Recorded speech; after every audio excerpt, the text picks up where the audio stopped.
About 18 months ago, I was going through this really weird phase of my life where every time I sat down to try and do something productive, no more than about 4 minutes could pass before I'd find myself opening a tab on Instagram, looking for a cheap hit of dopamine and something to distract me with. I quickly realized that I had a very big problem. It wasn't just that I had a short attention span, I didn't even have one anymore. And it was only when I was praying to the algorithm gods to stop my doom scrolling addiction that I realized something that completely changed my life. What if I'd been going about trying to solve my doom scrolling addiction the wrong way? Maybe the solution to a digital problem wasn't actually something digital, and instead, it was something that my parents' generation would recognize. So in today's video, I'm going to share with you all what these 4 analog solutions were that I used to completely reset my attention span in a process I'm calling a dopamine detox. That took me from somebody that couldn't even get out of bed in the morning because I was doom scrolling through social media on my phone to somebody now living a life on my own terms. So as always, the timestamps are on screen and they're down below in the description, but that's enough hanging around. Let's skip right into the video.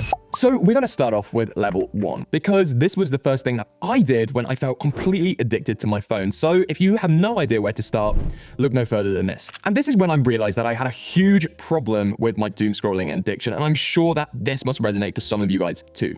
Because do you ever get super excited about that weekend that you have free, or maybe a day in the middle of the week where you don't have to be at school or you don't have to be at work because you can finally work on the thing that you're truly passionate about? So I look forward to these days with so much anticipation. I finished uni really excited and make sure to have a good night's sleep. But when that alarm clock went off in the morning, I couldn't do anything. And the absolute worst thing is, I was just feeling so guilty.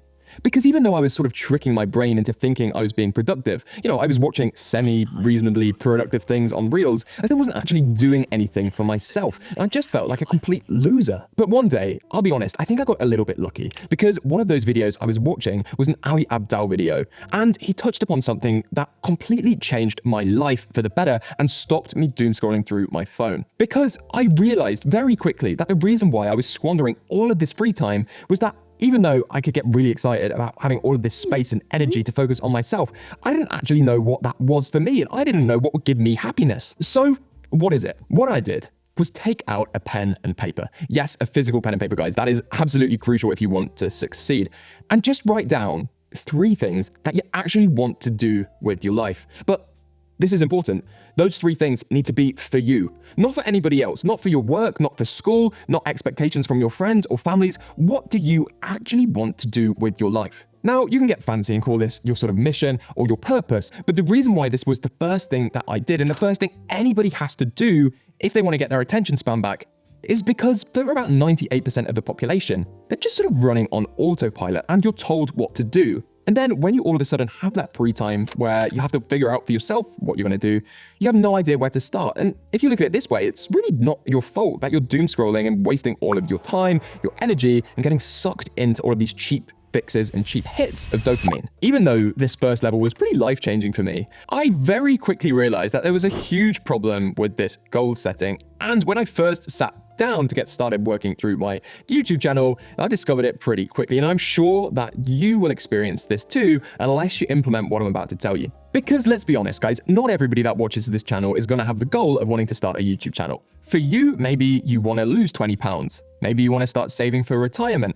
You want to start saving for a family holiday. It could be anything, but there is a common factor that unites all of these big goals. What do you think it is? I think that the problem with these big aspirational goals is that for around 97% of people, you forget that actually it's what you do in your days that dictates your future success. But oftentimes when you have a big goal, it can be difficult to break down what you actually need to do day to day. And that's where I implemented level 2. The thing is, if you haven't set goals before, you're going to very quickly realize once you start doing this that you're actually a lot more creative than you ever gave yourself credit for. And essentially, this means that you're going to get loads of ideas day to day about things that you could be doing towards this goal, towards this hobby. And invariably, even though I was no longer doom scrolling in the mornings, that still didn't mean that if I took my phone out in the middle of the day to jot down an idea, potentially for a script or a video or something to do with YouTube, I just find myself on Instagram again. So the solution to this and what you need to do for level 2 is start carrying around one of these pocket notebooks, because obviously they don't have an algorithm, they don't have a feed.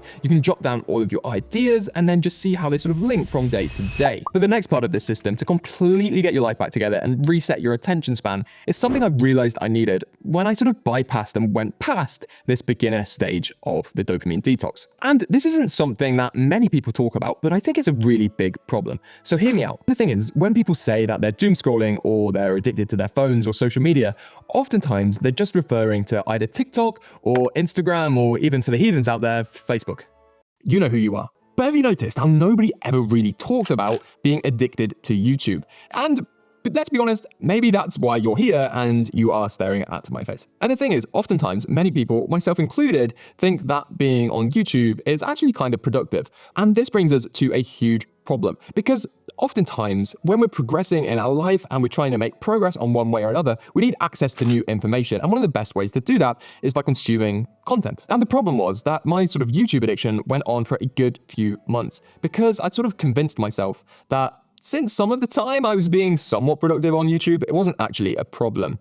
But everything all of a sudden came crashing down. And this is because I very quickly realized that the solution to my YouTube addiction had actually been sort of staring me in the face all along. And it's something that wherever you are in the world, I can practically guarantee you'll have access to it. So what I did, and level 3 of this system to reset your dopamine, is to replace your YouTube addiction, even in the name of learning, with books. And it sounds ridiculously simple, but hear me out. You can still get about 90% of the information that you would otherwise on YouTube. But because you don't have an algorithm, you're restricted to that content and that topic. You're not bombarded with stuff you didn't ask for. I mean, it's like having YouTube without the sidebar, the suggestions, or the homepage. It's the best of both worlds. I was listening to an Andrew Huberman podcast recently, and he made an excellent point. He suggested that in this sort of day and age, we are so bound by these feelings of comfort that we'll do anything we can to avoid any level of discomfort in our lives. Think about this. If you go into a new place, maybe it's a restaurant, you're attending a seminar for your work, you're doing a new university class, anything. You don't know anybody. Well, what's the first thing that about 99% of people do in this situation? Well, I can tell you from first-hand experience of meeting people in loads of different contexts, in loads of different parts of the world, that to 99% of people, they don't make eye contact.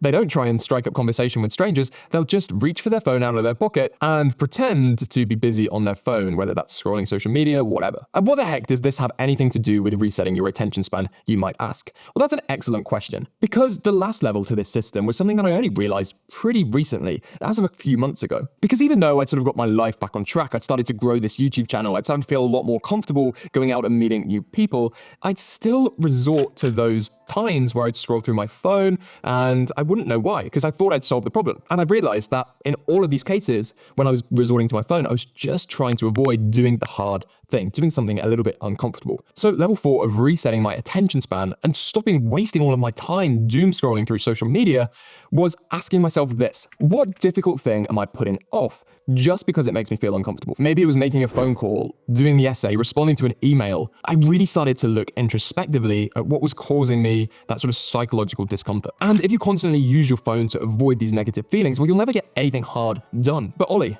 what can I do instead? Well, we've talked about this loads on the channel, so if you know anything about me, you'll know that I've been journaling for the past 7 years. And there is one journaling technique that, if done right, will actually allow you to sort of force yourself into doing hard things, even if you don't want to. And the best thing about that is that you're never going to resort to doom scrolling on your phone again. So to find out what this journaling technique is and how to easily get started, you're going to want to watch this video here. So I'll see you all there.